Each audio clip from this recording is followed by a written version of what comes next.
네, 인사드리도록 하겠습니다. EBS에서 수학을 강의하고 있는 심주석이라고 합니다. 반갑습니다.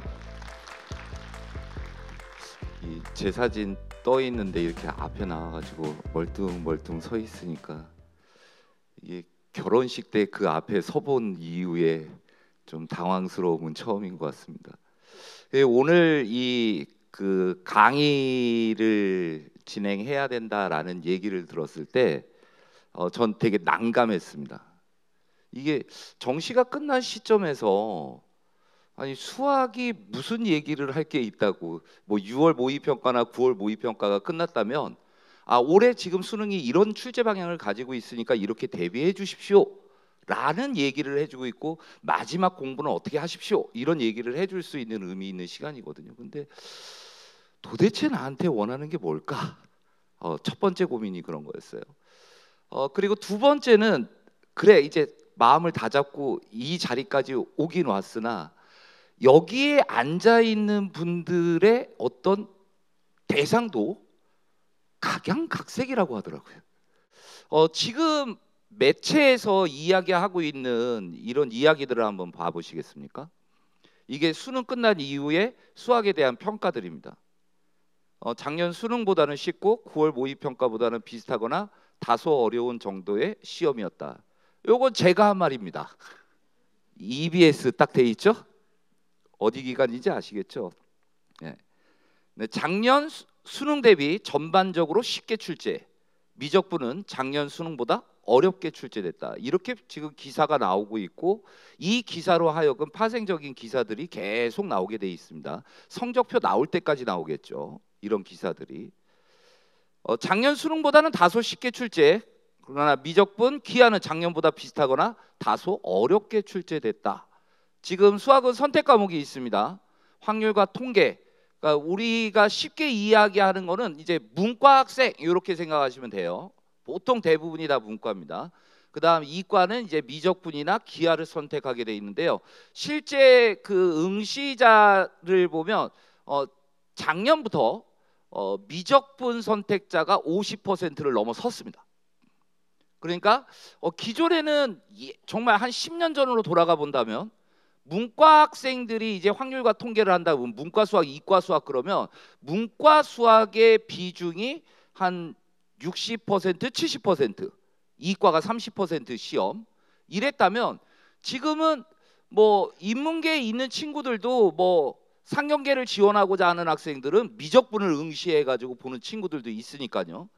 그래서 미적분이 52%, 3%요 정도, 그 다음이 이제 확률과 통계가 45% 정도, 그 다음이 기하입니다. 기하는 2%, 3%요 정도를 차지하고 있죠. 근데 실제 당연히 좀 이치적으로 보면 확률과 통계 선택하는 학생들이 문과 학생들이고, 문과 학생들이 수학이 조금 어려워하는 건 당연한 거죠. 그게 틀린 건 아니잖아요. 그런데 이 수능은 통합 수학이라고 해가지고 뭐 문과 이과를 가리는 게 아닙니다. 똑같이 시험 보고 선택 과목 문항 8문항을 별도 시험을 보게 돼 있는 거고, 합쳐가지고 100점 만점으로 성적이 나오고 거기에 따라서 등급이 결정됩니다. 그러니까 어떤 현상이 일어나냐면요, 1등급을 수능에서 1등급을 받은 학생이 있을 거 아닙니까? 그 1등급을 받은 학생의 작년 수능 기준으로 93%가 미적분과 기하 선택자입니다. 그러니까 내가 확률과 통계 선택자인데 나 1등급 받았어? 상당히 유리한 고지에 올라서는 거죠. 그러니까 시험을 이 확률과 통계를 선택해서 표준 점수가 높다 낮다를 떠나가지고 확률과 통계에서 1등급 받았다라는 얘기는 그 1등급 대상의 그룹핑들이 있을 거 아니에요? 거기 내에서 경쟁을 하게 될 거 아닙니까? 희소 가치가 무지 높다라는 거죠. 희소 가치가. 그러니까 이런 이야기들을 들으실 때 사실 이 타겟팅이 어딘지를 정확하게 인지해 주셔야 되는 거예요. 그 지금 수학에 대한 이야기가 이게 확률과 통계의 얘기인지, 미적분 얘기인지, 기하에 대한 얘기인지, 이게 백분위에 대한 얘기인지, 표준 점수에 대한 얘기인지, 이게 정확하지가 않으면 이제 안에 들어가면 다 짬뽕 되는 거예요. 그러면 이제 엄한 정보를 가지고 길을 잘못 갈 수도 있죠. 제가 오늘 급한 마음에 이제 점심도 못 먹고 차를 몰고 오는데 그 양화대교하고 마포대교 요쪽 길이 있는데 분명히 내비에서는 분홍색 선을 따라가라고 하더라고요. 저는 분명히 분홍색 선을 따라갔어요. 그래가지고 딱 분홍색 선 따라가려고 그러는데 바로 옆에도 분홍색 선이 있으면서 저쪽으로 가버리네요. 반대편 다리를 건너가 버렸습니다. 분명히 안내대로 간다라고 했는데도 이런 오류들이 빈번하게 일어나는 거죠. 그러니까 이런 입시에서 우리가 마찬가지예요.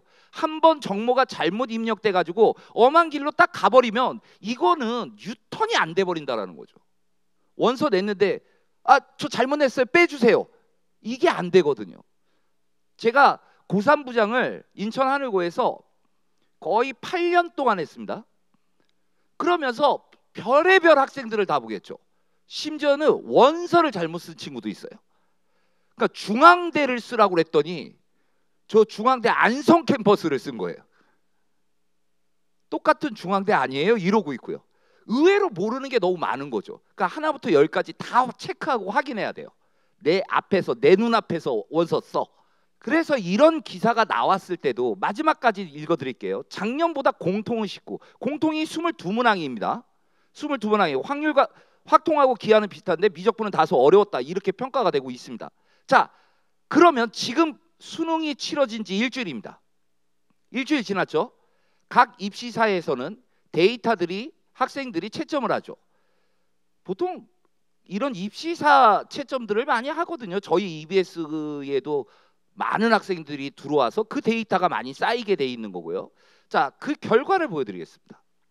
자, 이 왼쪽에 있는 게 2024고요. 오른쪽이 2025입니다.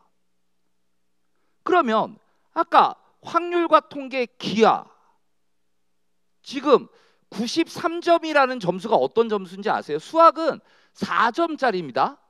근데 4점짜리 2개를 틀리면 1등급이 지금 불안하다는 뜻입니다. 작년에는.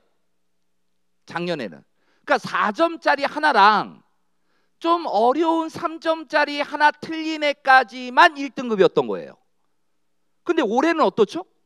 4점짜리 2개 틀린 학생까지 1등급이다라는 얘기는, 그럼 확통은 쉬웠던 거예요? 어려웠던 거예요? 약간 어려워진 거죠. 근데 기사에서는 전부 뭐라고 나왔습니까? 확통 쉬웠다, 쉽지 않다라는 게 가채점 결과죠. 그러니까 확통에서 지금 가뜩이나 없는 1등급의 숫자에 이렇게 어려워진 상황에서 확률과 통계 선택자가 1등급을 받았다? 부가가치가 무지 높다. 조금 어깨에 힘주고 정말 정시 전략 잘 짜면 충분히 해집고 갈 수 있는, 그러니까 자기가 갈 수 있는 게 항상 그래요. 물건을, 내가 10,000원짜리 물건이 있어가지고 정당하게 10,000원짜리 물건을 10,000원 내고 살 수도 있어요. 그런데 잘 골라봤더니 7,000원이면 살 수 있는 물건이었던 거예요. 돈 좀 더 있으면 어때요? 점수 남으면 뭐 20,000원 주고 사도 되는 거죠. 근데 우리는 그러고 싶은 마음은 없는 거죠. 예전에 제가 고3부장 오래 했다고 그랬잖아요. 수능 끝나고 집에 가 있는데요, 새벽 2시에 핸드폰이 울립니다. 자고 있는데 얼마나 섬찟한지 아시죠? 이게 여차하다가는 이상한 일에 연락이 오는 거잖아요. 그리고 2시에 학생 이름이 떴어요. 그 얘기는 얘가 미친 애가 아니고서야 2시에 저한테 전화한다라는 게 이게 말이 됩니까? 상식선에서 뭔 일이 터진 거죠. 그래서 정말 떨리는 손으로 핸드폰을 받았어요. 얘야, 무슨 일이? 그랬더니 선생님, 잠이 안 와요, 이러는 거예요. 뚜껑 팍 열리죠. 왜 그랬어요? 왜? 그랬더니 자기가 학교에서 수능을 제일 잘 보내갔대요. 그래서 너무 기뻐서 잠이 안 온대요. 자라, 이 미친 인간아. 그랬습니다. 나중에 결과 나왔는데 정말 잘 봤습니다. 근데 걔가 1등은 아닙니다. 걔보다 더 잘한 애가 있었어요. 그래서 얘는 수능 전 과목에서 3개를 틀렸고, 그때 당시에 어려운 수능 B형, 쉬운 수능 A형, 벌써 10년 전이네요. 그때 대학을 갔던 학생인데, 그때는 대학을 서울대를 가려면요 한국사를 무조건 응시해요. 지금 한국사 응시하잖아요. 선택 과목이었어요. 필수가 아니고. 한국사를 해야지만이 서울대를 갈 수가 있어요. 서울대 한국사 안 한 애들은 연고대부터 갈 수 있는 거고요. 근데 얘는 한국사 안 했잖아요. 입시가 너무 편했어요. 연고대 네가 가고 싶은데 아무데나 적어와. 다 갈 수 있으니까. 이런 경우가 넘쳐서 가는 애들이죠. 뭐 당연히 최초 합격했고요. 그런데 우리의 심정, 여기 오신 분 대부분은 그래 조금이라도 뭔가 더 그걸 찾고자 하는 열망이 아닌가라는 생각이 들고요.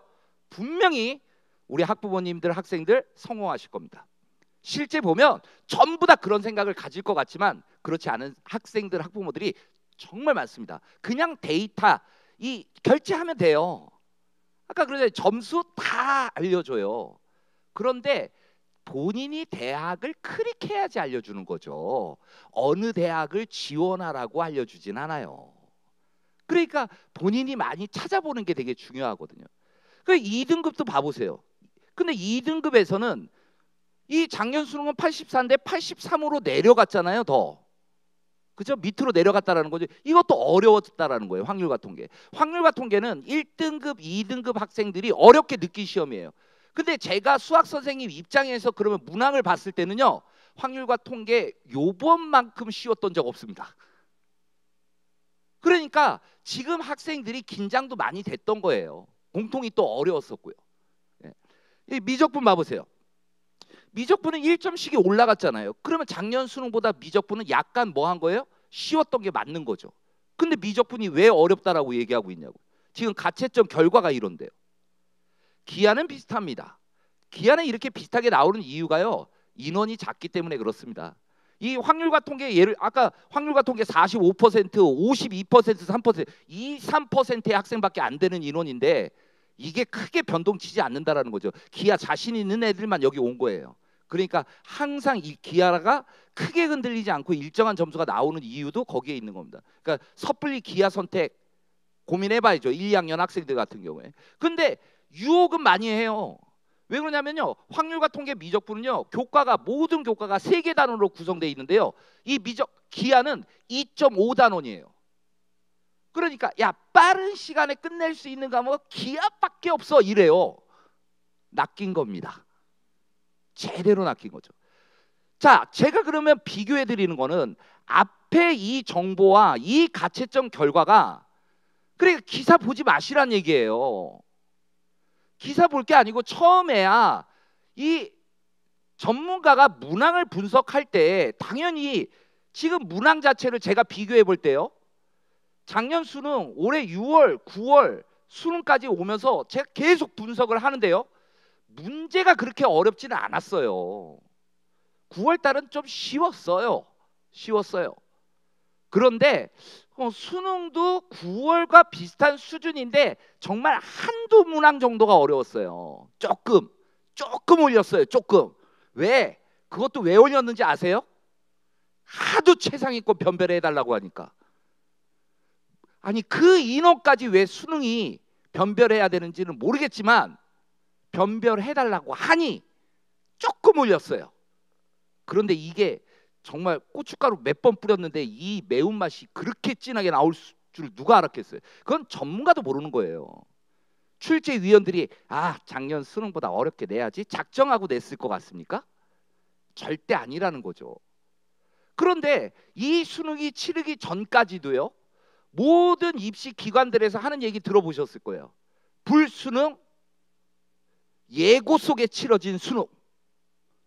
타이틀이 그거예요. 다 올해 수능은 무조건 불수능이다. 왜? 작년 수능 어려웠지. 그 다음에 6월도 어려웠지. 9월 쉬웠지. 작년 9월부터 갈게요. 작년 9월 쉬웠어요. 수능 어려웠어요. 6월 비슷했어요. 9월 엄청 쉬웠어요. 그러니까 수능은 어떻게 될 거다? 어려워질 거다. 이런 예측이 어디 있어요? 그런 그래프를 해석하면 망하는 거죠. 전반적인 분위기를 봐야죠. 왜 느닷없이 쉽게 내준 건데요. 그리고 최상위권 제가 결과까지 말씀드릴게요. 이 작년 9월 달에 쉬웠을 때 그 수학 100점이 1520명 나왔습니다. 1520명이요. 응시 수험생의 0.5%입니다. 1%도 안 된다고요. 1%도. 그런데 그 난리가 났었거든요. 엄청 쉽다고. 최상위권 의대 정원으로 확대됐는데 어쩌려고 그러냐고. 예. 그래서 그 다음에 그게 그거였잖아요. 킬러를 제거했더니 니들 어려운 문제 못 내는구나 이랬잖아요. 그래? 알았어, 보여줄게. 어려운 문제 수능에 실어줬죠. 그랬더니 난리 쳤잖아요. 너무 어려운 거 아니냐. 어려운 거 내주면 어렵다고 그러고 쉽게 내주면 쉽다고 난리치고, 급기야는 요번 9월 달에 더 쉬웠어요. 작년보다 쉬웠는데요. 만점자가 솔직히 말씀드리면 5,200명 나왔습니다. 응시생 1%. 좀 많이 나오긴 나왔죠. 기존보다는. 그러니까 그 만점자의 5,000명이라는 부담이 있잖아요. 그거를 조금 희석시키는 문항을 한두 문항 더 냈는데 그 한두 문항이 전체 문항에 끼친 영향은 작년 수능의 난이도만큼 끌어올려 버렸다라는 거예요. 학생들이 느끼는 체감은요. 어마어마하다라는 거죠. 그러니까 수학은 이 결론이 나오잖아요. 28문항이 나한테 익숙하더라도 한두 문항이 딱 걸려버리면 어떻게 돼버린다? 망해버린다. 학생들이 문제 풀 때도 그렇습니다. 앞에서부터 신나게 풀잖아요. 한 20번까지 막히는 게 없었으면 이 시험 무조건 상승세를 탑니다. 그런데 한 15번에서 삐거덕 한다든지 20번에서 삐거덕 한다 그러면 아, 끝났구나. 나 재수각. 딱 선언해버리고 그 다음부터 문제가 안 들어오기 시작합니다. 앞이 깜깜해진다고 하죠. 그 긴장 속에서 수능 시험을 볼 때 얼마나 떨리겠습니까? 12년 동안의 공부가 이 펜끝 하나에서 지금 결정되는 상황인데 내가 지금 벌써 앞 페이지 넘어가야 되는 상황에 두 문제나 걸리고 있다니 얼마나 숨이 막혔겠습니까? 안타깝죠. 이런 친구들 마음 생각을 하면요. 하지만 요번 수능은 지금 분명히 말씀드리는 거는 주변에서 작년 수능보다 쉽다라고 첫 분석은 나왔지만 가채점 결과는 확률과 통계 어려웠다. 그리고 기하, 미적분 약간 쉬웠다. 이게 정답이다라는 거죠. 그래서 상당히 비슷한 구조를 띠고 있다라는 점이 말씀드리고 싶은 건데, 작년 수능에 비해서 확률과 통계는 1등급이 좀 더 힘을 가져도 될 것이고 미적분이나 기하는 작년 수능보다는 힘을 약간 빼줘야 된다. 1, 2등급은. 3등급부터 5등급까지 뭐 점수도 제가 원래 뭐 3, 4등급 이런 등급은 안 보여드리고 5등급만 보여드려요. 저게 점수입니까? 제가 이런 말씀 드려서 정말 죄송합니다. 학부모님들도 만약에 요번 수능에 애가 정말 5등급 받아왔다 그러면, 그런데 그 전에 뭐 학생이 그냥 알아서 하는 상황에서 5등급 받았으면 그럴 수 있죠. 그런데 뭐 과외도 시켜줘, 끊어달라는 인강 다 끊어줬어, 원 없이 후원해줬어. 그런데 5등급 받았다. 이거 문제 있습니다. 얘 공부 안 한 겁니다. 이게 수학이 2점짜리, 3점짜리, 4점짜리가 있죠. 2점짜리, 3점짜리 다 맞추면 48점입니다. 거기에다가 4점짜리 한두 개 딱 찍어가지고 맞추면 50 몇 점까지 올라가요. 50 몇 점이면 4등급입니다. 네. 그러니까 5등급이라는 점수부터는 수학이 의미가 없다라는 얘기예요. 제가 이 얘기 드리는 게 정시도 마찬가지입니다. 정시도 물론 중요하죠. 5등급이냐 6등급이냐 100분이 무지 중요하죠. 네. 그런데 그 5등급 수학을 가지고 들이미는 학생들이 그렇게 많지는 않다라는 거죠. 그럼 아까 국어 선생님이 말씀해 줬지만 4과목 다 반영대학엔 절대 응시하지 않습니다. 네. 택 2, 택 3 요런 데를 보통 가려고 하겠죠. 여기 오신 분들은 대부분 저 파란색 파트에 지금 해당되는 학부모님들이라는 생각이 듭니다. 이게 표준 점수입니다. 표준 점수도 올해 수능 그래서 137에서 145까지 지금 예측되고 있는 건데요. 이 137이라는 건 제가 볼 때는 좀 아닌 것 같고요. 아까도 제가 분명히 보여드렸죠. 그리고 다시 한번 와보세요. 평균은 5등급에서 나오거든요. 5등급에서 나오는데 확률과 통계가 좀 올라갔죠. 지금 평균이 올라가겠죠. 그럼 표준 점수는 낮아지는 겁니다. 표준 점수 낮아지는 겁니다. 여기 평균 비슷하죠? 평균 기하 올라갔죠? 기하 그러니까 표점이 낮아질 거라고요. 그러니까 미적분 표점 조금 낮아지는 정도죠. 평균이 조금 올라갔으니까 표점은 좀 낮아질 거라고요. 그 작년 수능에서 좀 낮아진다라고 하면 145까지 나올 수 있는 상황이 맞습니다. 이게 지금 분석된 자료입니다. 그러니까 표준 점수가 130 후반대는 분명합니다. 139에서 143, 144까지도 나올 수 있는 지금 가채점 결과의 분석입니다. 이게 뭐 다음 주, 다다음 주면 수능 성적표 나오면 정확한 데이터가 떨어지겠죠. 이 표준 점수는 아까 뭐 한 선생님이 설명해 주셨지만 이게 대학이 표준 점수를 반영하는 데가 있고 백분위를 반영하는 대학이 있어요. 참고로 한 가지만 말씀드리겠습니다. 이제 원서를 나중에 쓰시다 보면 이게 제가 뭐 사이트를 이용해 가지고 내가 이 지원자 모의 지원했을 때 몇 등 정도인지를 볼 수가 있어요. 그런데 예를 들어서 H대 그러면 그냥 뭐 한양대로 알면 안 되니까 홍익대인데요. 홍익대는요 만점이 이게 이 7, 80점이 만점이에요. 수능이 그거를 수능 100점 뭐 수학이 100점이다 그러면 100분위를 갖다가 0.3 이렇게 곱해버리는 거예요. 그래서 80점이 만점으로 나오는 거예요. 그러면 홍익대 지원하는 학생이 대부분 보면 60 몇 점이에요. 거기서. 그러니까 이 합격권 모의 지원의 합격자가 61점인데 난 60점이거든요. 1점인데 이거 해도 되지 않을까? 안 돼요. 일반 대학이 정시에 800점에서 1200점 만점이에요. 그럼 거기다 8 곱해야 돼요. 12를 곱해야 되고요. 그럼 1점 차이라고 해도 8 곱하고 12 곱해보세요. 8점에서 12점 차이 나는 거예요. 대학마다 환산 점수가 다 달라요. 그러니까 요 1점 부족한 거라고 착각하시면 안 된다라는 거죠. 그 반영 배수를 봐야 된다라는 거예요. 예. 그리고 수학 100점, 국어 100, 수학 100 이게 아니에요. 수학 300, 국어 200이에요. 예를 들어서. 그럼 1.5배가 되는 거예요. 수학이. 그러니까 100점에 3배가 뛰어버리니까 내가 조금 수학을 잘했어? 그러면 그게 3배의 효과를 본다라는 거죠. 그러니까 그런 계산이 머릿속에 조금 있으셔야 됩니다. 그래서 표준 점수는 어찌됐던 작년 수능보다 약간 낮은 수준의 표점이 나올 것이다. 이 표준 점수 반영하는 데는 서울의 아주 중상위권이 반영됩니다. 상위권. 나머지 뭐 한양대 이후부터는요 거의 다 그냥 100분위 반영이라고 보시면 됩니다. 100분위 가지고 갑니다. 자, 아까 맨 처음에요 공통이 쉬웠다라고 분석했잖아요. 이 주황색이 공통입니다. 누가 공통이 쉽다라고 합니까? 네. 그러니까 실제 뚜껑을 딱 열었더니 학생들이 공통해서 무너졌어요. 9월 달과 그러면 수능에서 제가 아까 한두 문항 어렵게 한다고 그랬죠. 수능보다 그 한두 문항이 공통이었거든요. 그러니까 학생이 이 공통에서 얼마나 많은 부담을 느꼈냐라는 거죠. 그 부담을 느끼지 않고 그냥 편하게 갔으면 9월처럼 느끼고 갈 수 있는 시험이었는데 이게 그냥 한 문항에 저희가 속된 말로 개미 지옥에 빠지면 헤어나올 수 없다라고 얘기하거든요. 그게 20번 문항이었습니다. 네.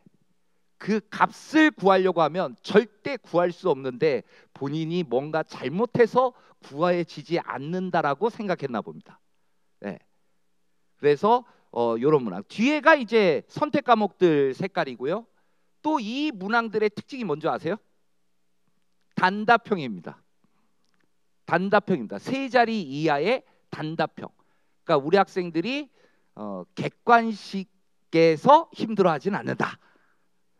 2등급 받는 학생들까지 1등급, 2등급 받는 학생들까지는 객관식은 나를 위협할 수 없다.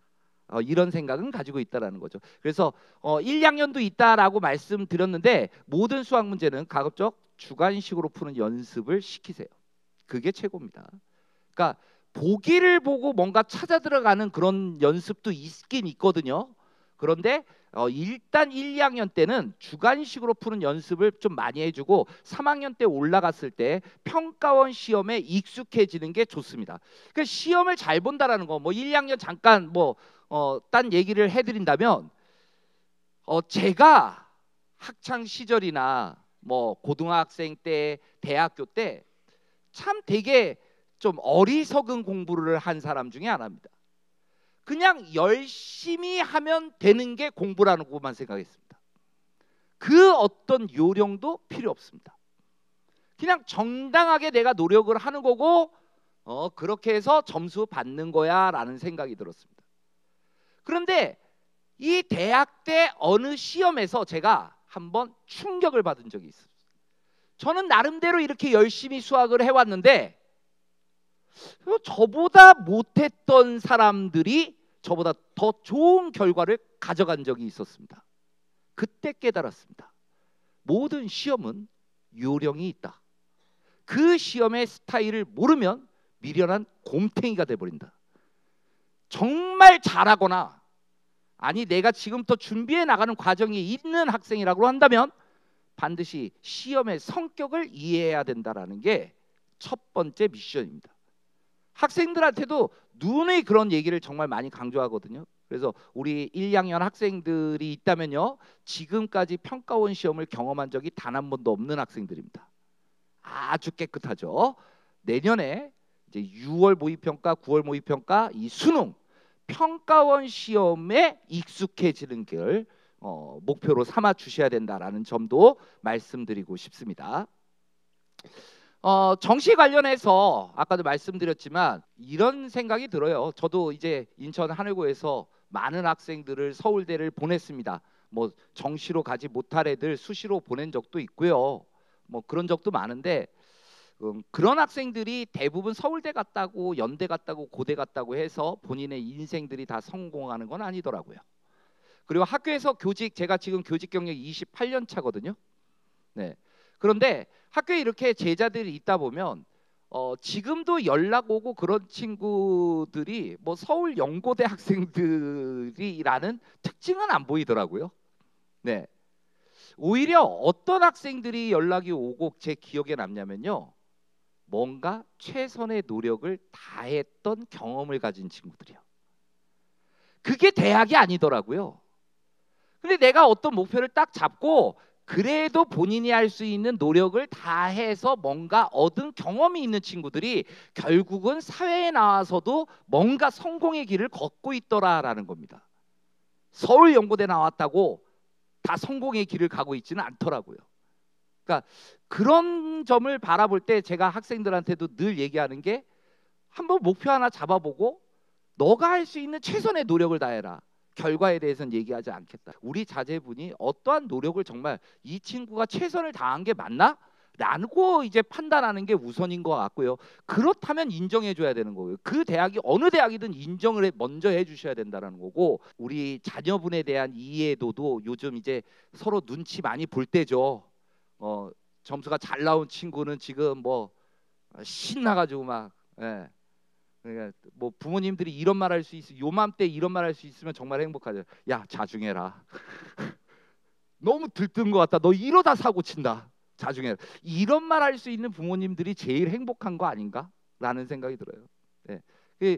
이 집에서 지금 냉기류가 막 이 한랭전선 막 이 뭐 천둥 번개 치고 있는 집들도 있죠. 뭐 학생들도 눈치 보고 부모도 학생 눈치 보고 이러면 정말 힘들죠. 이러다가 이제 빵 터지면 부모님들 대번에 애한테 하는 말이 있잖아요. 그러길래 내가 얘기했지, 진작부터 좀 하라고.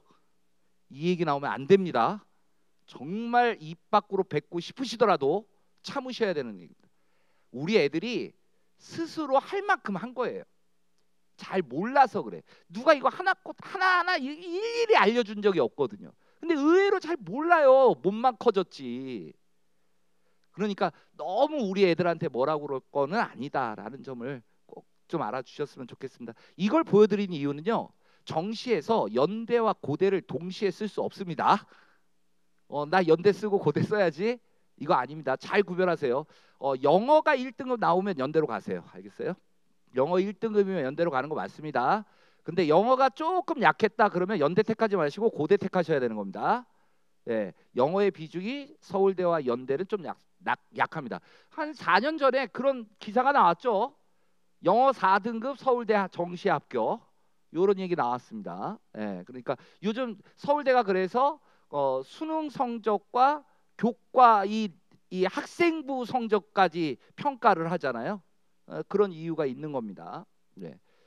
요거는 이제 수학 관점인데요. 인문계 지원자 중에 이게 우리가 이제 이과 미적분 시험 잘 본 애들이 문과 침공이라는 단어가 생겼잖아요. 사자성어가 문과로 막 쳐들어오거든요, 얘네들이. 그런데 뭣도 모르는 이과 미적분 선택자가 숭실대 시립대에 문과 지원하면 이거 그냥 박살납니다. 예, 그러니까 요 인문 지원자 숭실대 이 시립대에서는 사탐 선택한 경우에 가산점을 줘요. 그러니까 미적분 선택한 애들은 대부분 적어줘 과탐. 그러니까 이과로 지원했을 때 가산점을 받는데 여기는 사탐 지원하는 학생한테 가산점을 줘버린다는 얘기는 문과 침공하지 말란 대학입니다. 그러니까 이런 대학의 분류를 좀 하실 수 있어야죠. 그러면 내가 확률과 통계가 이제 경쟁력이 있다라고 했죠. 아까 100명 중에 확률과 통계의 선택자 1등급 수는 7명이 안 된다고요. 100명 중에. 그러니까 내가 만약에 이 확률과 통계 선택 문과고 수학을 좀 잘 받고 이러면 이런 대학도 한번 관심을 가져보시라는 얘기입니다. 서강대는 문과든 이과든 수학에 어마어마한 비중을 주고 있는 대학입니다. 이게 이제 100%잖아요. 여기에 곱하기 8 해보세요. 그러면 저게 몇 배로 차이가 벌어지는지 이 점을 보시면 되겠습니다. 그리고 이번에 자전이 많이 늘었죠. 네. 이 정시에도 이 자전에 대한 이 점수가 정말 들쑥날쑥할 거고 예측 불허입니다. 이게 전년도에 뭔가 시행해가지고 위에서부터 착착착착 내려오면 되는데 빈틈이 생길 수도 있다라는 거죠. 그게 어느 대학, 어느 과가 될지도 모르고요. 그러니까 공부를 정말 전략을 잘 짜보시면 의외의 성과 분명히 나옵니다. 그 점수로 갈 수 없는 그런 게 뚫립니다. 그래서 그런 관점에서 한번 빈틈을 잘 찾아보시길 바래요. 이따가 또 바로 이어서 윤용구 선생님께서 그런 이야기 관련해 주실 겁니다. 예. 요거는 국어랑 수학을 비교해 드리는 겁니다. 연세대 인문 쪽은 수학이 약하다는 뜻이죠. 100을 기준으로 보시면 돼요. 그다음에 경희대 많이 약한 거죠. 수학 잘했으면요 숙명여대 가면 돼요. 근데 여기 지원하는 애들은 대부분 수학 잘하는 애들이겠죠. 국어보다 330%예요. 예, 통계학과. 그다음에 서울과기대 기본이 100이라고 한다면 150이면 2대 3 비중이에요. 그러니까 국어가 100이라면 수학 150, 국어가 200이라면 수학을 300점 만점으로 준다라는 겁니다. 그런 퍼센테이지를 국어랑 비교해서 제가 보여드리는 거. 밑에 노란색 보세요. 광운대, 명지대, 상명대, 가톨릭대 수학보다는 국어 비중이 높습니다. 전반적으로. 하지만 디테일하게 찾아보셔야 됩니다. 제가 아주 러프하게 말씀드리는 거니까요. 그래서 이런 관점에서 좀 전략이 잘 짜지고 우리 친구들이 좋은 결과를 나중에 충분히 다 얻어나갈 수 있었으면 좋겠다라는 생각을 가져봅니다. 제가 이 송어 산천어 얘기인데요. 요 얘기보다는 다른 얘기 오늘 그 제가 봤던 글 중에 더 오히려 여기에 소개하고 싶은 글이 있어서 그 글로써 오늘 특강을 마무리 짓고자 합니다. 어느 유명한 사진 작가가 있었습니다. 지금 세상을 타게 했고 93세에 돌아가셨다고 하더라고요. 근데 기자가 그 분한테 가서 당신이 여태까지 정말 긴 인생 18살 때부터 카메라를 잡아가지고 93세까지 사진을 찍었대요. 그 기자가 나중에 이제 가서 당신이 여태까지 찍은 사진 중에 가장 멋진 사진 한 장을 한번 소개해 주십시오라고 질문을 했더니 그 사진 기자가 나 아직 안 찍었는데 라는 표현을 했답니다. 내일 찍을 사진이 내가 찍은 사진 중에 가장 멋진 사진이 될 거야 라고 기자한테 설명했다라고 합니다. 너무 감동적이더라고요. 오늘 학생들이나 학부모님들한테 꼭 해주고 싶은 얘기이기도 하고요. 우리 학생들 이제 19, 20입니다. 뭐 더 어린 친구들이 17이고요. 우리 부모님들 뭐 다 50대 반열 아닙니까 지금? 네. 그래, 여태까지 살아온 날보다 앞으로 이제 살아온 날만큼 앞으로 못 살잖아요, 우리. 살 수 있어요? 그런 생각 안 해보셨어요? 내가 살아온 날만큼 이제 앞으로 못 살아요, 우리. 얘들은 평균 수명이 120세지만 얘네들 사는 것까지 우리가 다 못 보는 건 분명하잖아요. 네.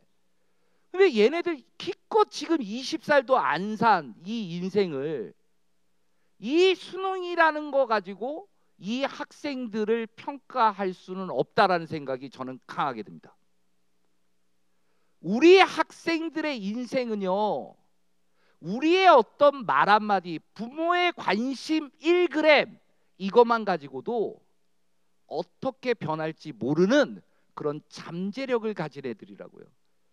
우리 부모님들 뭐 속상한 일이 있더라도 우리 친구 처음 내 뱃속에 가졌을 때, 그리고 세상에 눈을 딱 마주쳤을 때 그 순간을 한번 떠올려 보세요.